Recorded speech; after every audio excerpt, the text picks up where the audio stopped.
अरविंद सावंत जी. Pen पण राहिला मग मला वाटतं. माननीय Chairman Madam, I have stood here to raise some issues of the insurance companies and as well as to oppose the bill. In toto, in fact, every one of us know that the LIC was formed in 1956 and has served more than 65 years to this nation.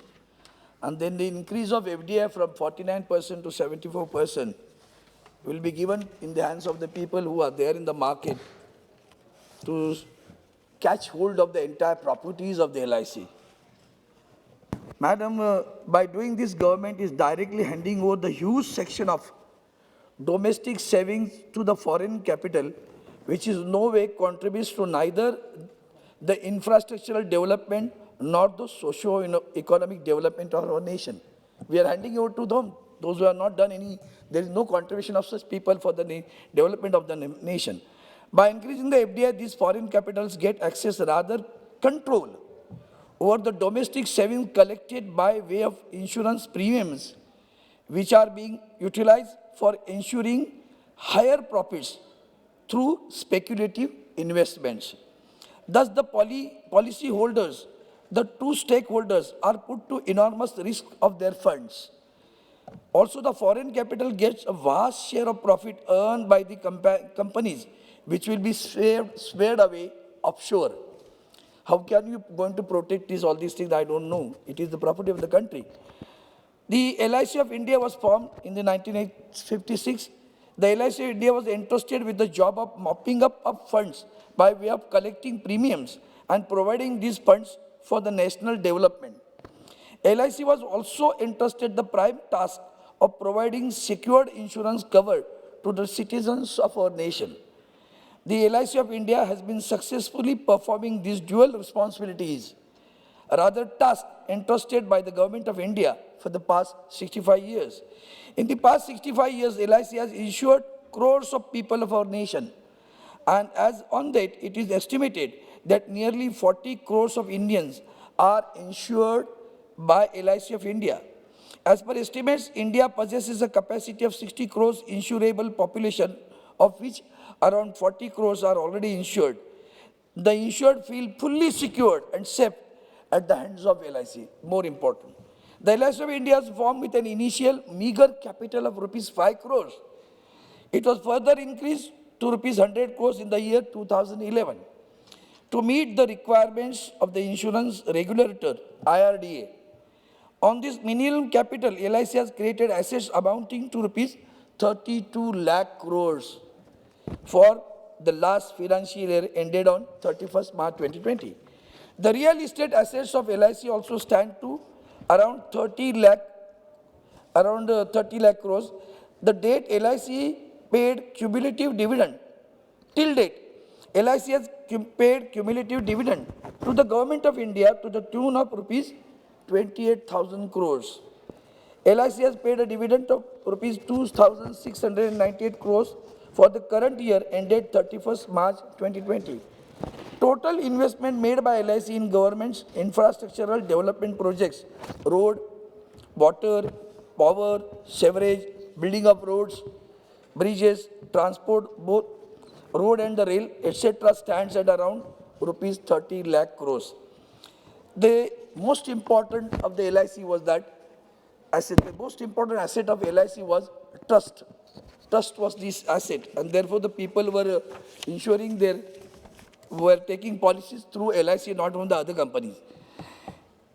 LIC Act has been amended in earlier occasion in the year 2011.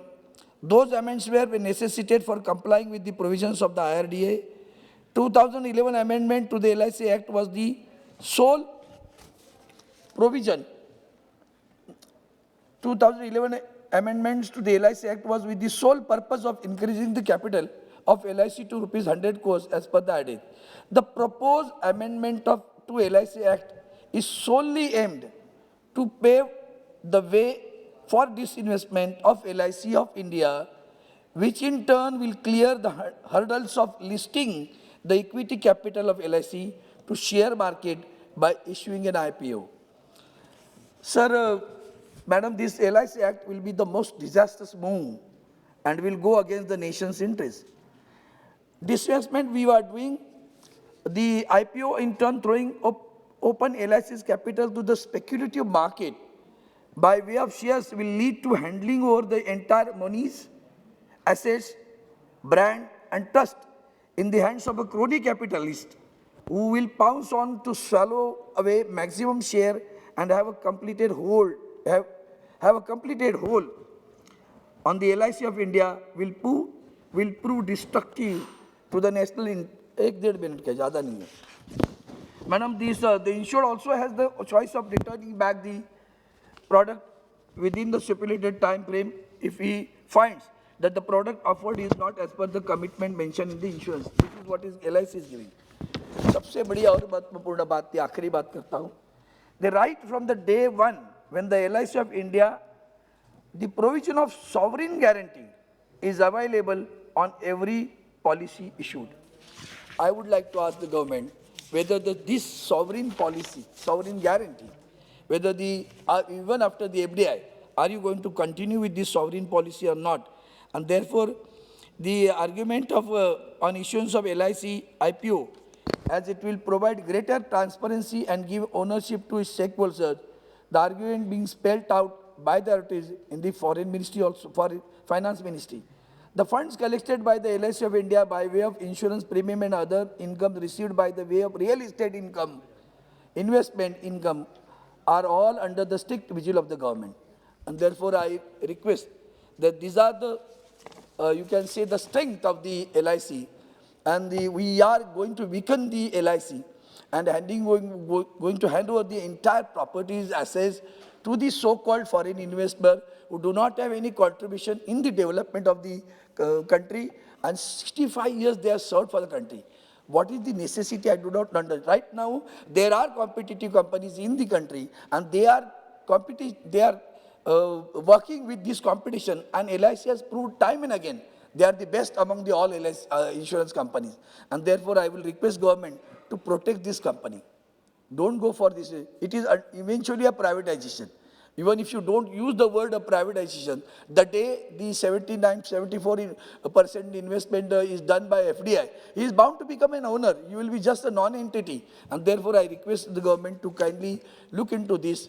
While bringing this bill, take a serious note of it and see that the protection to the LIC, their stakeholders, and the government and its sovereignty should be maintained. Thank you so much, ma'am.